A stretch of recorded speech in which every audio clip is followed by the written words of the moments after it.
সামনে কোন দল ক্ষমতা আসলে বাংলার মানুষ একটি দুর্নীতি ও চাঁদামুক্ত দেশ পাবে? জামাত। আমি আওয়ামী লীগও দেখছি, আমি বিএমডিও দেখছি।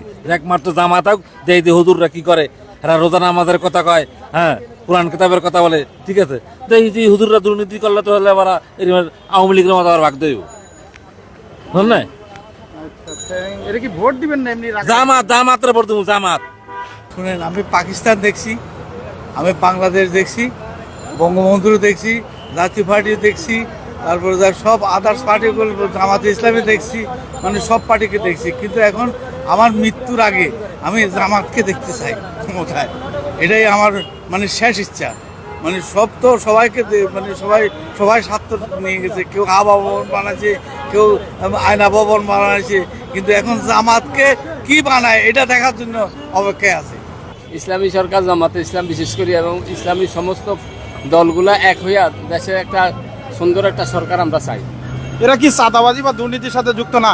না, এরা চাঁদাবাজি দুর্নীতিতে যুক্ত না। এরা গত তত্ত্বাবধায়ক সরকারের সময় দুইজন মন্ত্রী আসছিল, জামাত ইসলামের দুইজনের কোনো দোষ ত্রুটি পায় না। ওদের মন্ত্রণালয়গুলো স্বচ্ছ ছিল, তাদের কোনো ইয়ে ছিল। সরকারের আমলে না, বিএনপির আমলে দুইজন মন্ত্রী ছিল।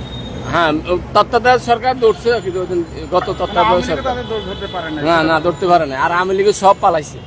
এই জন্য এই জামাত ইসলামের দরকার। জামাত ইসলামরে একবার আনা উচিত। দেখি উচিত না, আপনি ভোট দিবেন না এমনি চিন্তা করতেছেন কোনটা? ভোট দেবো। এরা কি দুর্নীতি করবে না? এরা কি চাঁদাবাজি করবে না? এটা দেখতে হবে। মানে এখনো পর্যন্ত পাননি। 10 বছর তারা ক্ষমতায় থাকুক, তারপরে বুঝবেন, তারপর বোঝা যাবে। আসসালামু আলাইকুম, আপনি কেমন আছেন? আলহামদুলিল্লাহ ভাই, ভালো আছে। আপনার মনে হয় একটু আমার সাথে সত্য কথা বলবেন। এইখানে কেউ বলে যে চাঁদা দেয়া লাগে, কেউ বলে যে দেয়া লাগে না। এখন আসলে কথা, চাঁদা মুক্ত। এখন কি ফুল চাঁদা মুক্ত? এখন আর ফুল চাঁদা মুক্ত হয়ে যাক সারা জীবনের জন্য, এটা কি চান? 100% এটা। সামনে কোন দল ক্ষমতায় আসলে এই চাঁদা এবং দুর্নীতি দূর করতে পারবে বলে আপনি বিশ্বাস করেন? মতে হলো জামাত ইসলাম আইলে চাঁদা মুক্ত থাকবে। কারণ এটা কখন আপনার কাছে চাঁদা নিতে আসে নাই? না, জামাতের ছেলেপেলে যারা আছে ওরা আসছে এবং বলছে যে যদি কেউ চাঁদা নিতে আসে তাইলে আমাদেরকে ফোন দিবেন। জামাত ইসলাম ক্ষমতা আসলে দুর্নীতি বন্ধ হবে, চাঁদাবাজি বন্ধ হবে। এই পর্যন্ত আমরা কোনো দুর্নীতি চাঁদাবাজি তাদের পাই নাই। তারা যে কয়েকজন এমপি মন্ত্রী ছিল তাদের ওইভাবে দুদুকে বা কেউ তলব করে নাই, তাদের বিরুদ্ধে কোনো মামলা হয় নাই। এই জিনিসগুলো আমরা দেখছি। তারা দেশ ছেড়ে ফলাইও যায়নি। সেক্ষেত্রে জামাত ইসলাম ক্ষমতা আসে। এর সাথে আপনাকে আর একটু অ্যাড করি, সেটা হচ্ছে কি, বাংলাদেশ থেকে যত বড় বড় তো দুর্নীতিগুলো হচ্ছে, এগুলো কিন্তু রিক্সাওয়ালা এসে করে না বা কৃষকরা করে না, শিক্ষিত মানুষের কলমের দ্বারাই হচ্ছে। এই শিক্ষিত মানুষগুলো কবে শিক্ষিত হবে? এই শিক্ষিত মানুষের নৈতিকতা চেঞ্জ না হলে এগুলো পরিবর্তন হওয়ার সুযোগ নেই। এদের আগে নৈতিকতার পরিবর্তন হতে হবে। আশা করি একবার জামাত আসলে মনে হয় দুর্নীতি, চাঁদাবাদ এগুলো মনে হয় দূর হতো। কারণ যে আওয়ামী লীগ, বিএনপি সবগুলাই তো দেখলাম এই বয়সে এসে। একবার জামাতকে দেখিনি, জামাতকে একবার দেখতে খুব ইচ্ছা হচ্ছে। আল্লাহ তাআলা যেন জামাতকে একবার কবুল করে। দুর্নীতি মুক্তির জন্য 1 নম্বরে আমরা জামাত ইসলামকে চাই।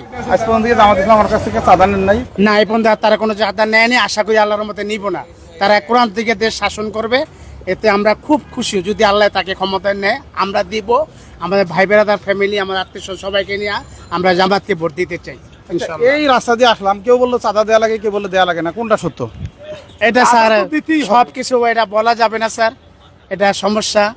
এটা আমরা এই যে চাঁদাটা, যারা চাঁদা নিচ্ছে তারা কি ক্ষমতা আসছে? এখন আসে নাই, কিন্তু তারা চাঁদা নিচ্ছে। তাহলে এই চাঁদা মুক্ত দেশ গঠন করতে হলে কারা আসলে সেটা সম্ভব? বাংলাদেশ জামাত ইসলামকে আসলে আমরা একটা ফিঙ্গার দিলে আরেকটা ফিঙ্গার জায়গা দিলাম আওয়ামী লীগে যাইব বিএনপিতে। মানে ব্যাপারটা কিন্তু দেশ স্বাধীন হবার আগে এরকম আছে। এখন কি মিশিং আনে বাইরের তে আল্লাহ ভালো জানে। মিশিং এর উপরে দায়ী করবো যে ভোট কিরকম চলে। হ্যাঁ, তুমি কি বিএনপি চাচ্ছ না, ইসলামিক দলগুলো চাচ্ছ না, আওয়ামী লীগ চাচ্ছ? আমি চাচ্ছি জামাত শিবির আসুক।